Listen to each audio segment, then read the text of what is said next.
Kamu dah cuci kata. Bangun dia betul malang. Tak bisa.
gì lo kia nhiều cái nhận đó mà phân lùi bay cái pin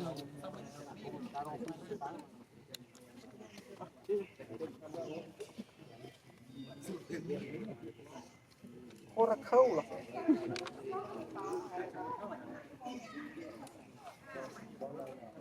Đi thả chú thôm na. Mình tu cái bói. Rốt sen đi đấy vậy. Lọc nhiều. Con cặp ở chỗ mong phải. Đây dân ở chỗ một bạn. Chỗ mình.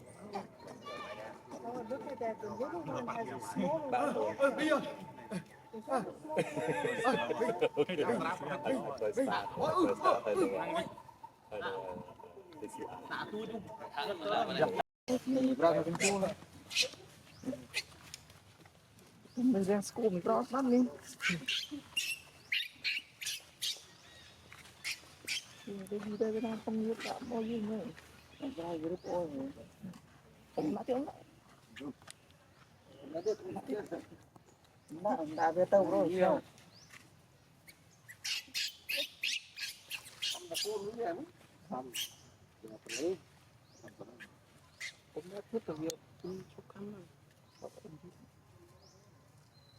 Đi chết đâu. Ngu hả?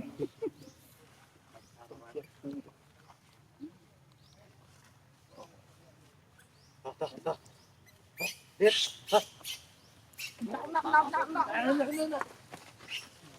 Biết ta. Biết bay cái thu biết không? Biết.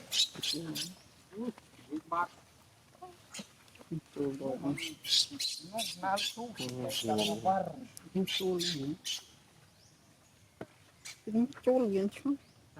cho anh đi anh harap